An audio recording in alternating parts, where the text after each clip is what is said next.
Saya dalam hal ini adalah hanya menggugah pemikiran kita apa yang kita lakukan nanti sebagai Batak Center terhadap hal-hal yang saya akan sampaikan ini. Satu adalah program pariwisata prioritas Danau Toba, kedua adalah food estate. Dalam hal ini saya adalah sangat mendukung hal-hal tersebut dan bagaimana peran kita Batak Center ini untuk turut serta mensukseskan kedua program ini. Tetapinya masyarakat ya tidak tertinggalkan dalam mensukseskan ini nih. Dan walaupun nanti berhasil masyarakat tidak jadi penonton. Kita coba sedikit kita sentuh-sentuh misalnya tentang pariwisata Danau Toba. Di sana itu yang menonjol adalah alam dan budaya. Jadi terkait dengan alam budaya ini, tadi ya udah disentuh oleh Pak Baumer juga, Pak Baumer Pasaribu sama juga ketua tadi.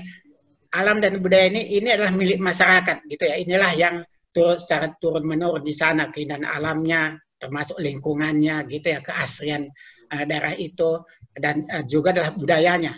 Ini kalau pengalaman kami dengan Pak Lumbantoruan ini masih butuh inovasi-inovasi ya, kreativitas gitu ya, yang perlu diinjek terhadap masyarakat supaya mereka ini bisa turut serta mengelola alam dan budaya tadi. Jadi alam dan budaya itu tidak menjadi milik investor gitu ya, tetapi milik masyarakat juga. Jadi masyarakat juga terangkat kesejahteraan dan kemakmurannya atas peran apa yang mereka miliki. Salah satu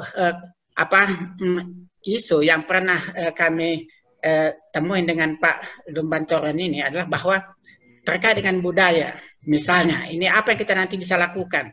Kalau kita dari Medan ya, dari Medan terus ke Siantar terus ke Tarutung, kalau kita hanya lewat jalan raya itu tidak terasa budaya Batak itu. Kita nggak tahu apakah kita udah lewat kawasan Melayu, apakah kita udah lewat kawasan udah masuk ke daerah Batak juga, kita nggak paham. Kenapa? Karena memang ornamen bangunan di sana itu tidak kayak di Bali. Kalau di Bali masyarakatnya secara sadar bangun apapun dia, maka ornamen rumah Balinya atau budaya Balinya akan langsung melekat di situ tanpa diatur oleh pemerintahnya, gitu ya.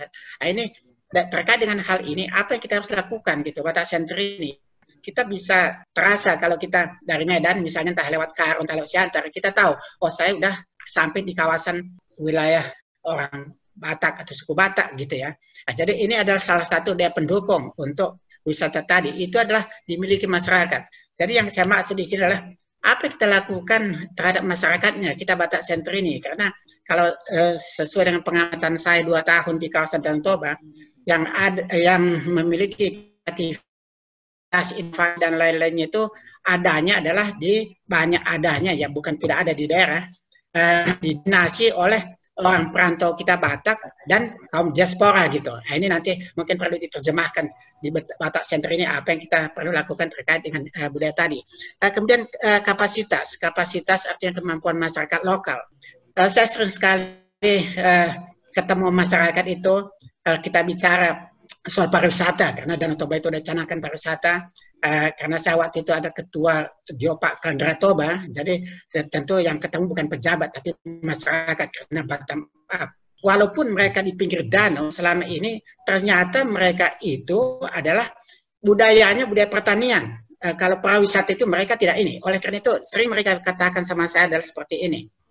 Pak Ginting, yang Bapak bilang tadi itu menarik dan kami pun mau bangkit dan mau ke arah sana. Tetapi kami selama ini hanya kami tahu bertani, tanam kopi, tanam jagung, tanam padi. Tetapi kalau Bapak bilang pariwisata, tentu itu kami ini tidak tahu. Oleh karena itu, tolong bantu kami sampai kami paham, Bapak dampingin kami gitu. Artinya bahwa masyarakat sangat welcome terhadap proses peningkatan kapasitasnya sendiri dan mereka juga ingin bangkit dari kehidupan yang sekarang, tetapi sangat perlu pendampingan. Itu maka tadi kalau ketua umum kita katakan bahwa perlu inovasi dan lain-lain itu tadi adalah inovasi itu saya lihat di Batak Center ada, lantas ke depan apa yang kita melakukan dengan ini. Walaupun mereka hidupnya pinggir pantai sekalipun, ya budayanya budaya pertanian. Cobalah kita lihat di Bakara, di Silalahi, apa segala macam gitu ya.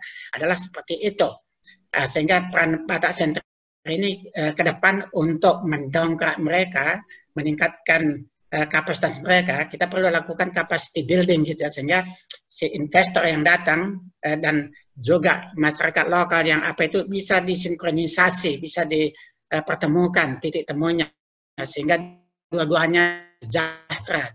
Jadi tidak hanya investor yang sejahtera, tetapi masyarakat juga sejahtera. Itu ya kan Danau Toba itu. Kemudian hal yang sama juga, ini kita lihat ini, kita dengar adalah food estate. Konsep apa yang kita mau sampaikan ke pemerintah daerah nanti, ya pasca pandemi ini dan pasca pilkada itu, supaya peran masyarakat itu adalah tidak hanya sebagai penonton dalam tanda kutip ya, tidak hanya sebagai pekerja, tapi mereka berperan di tanah leluhur mereka itu untuk mengelola itu, tetapi tanpa juga menghalangi investor masuk. Nah, ini suatu konsep saya kira bagus sekali Batak Center memberikan masukan di belakang hari nanti. Apakah misalnya wilayah yang demikian luas itu dibiarkan masyarakat itu misalnya mengelola sebagian yang lahan itu misalnya, atau seluruhnya atau bagaimana saya nggak tahu ya, misalnya dengan melalui mereka membuat UMKM, koperasi, kelompok tani apa gitu, tetapi itu adalah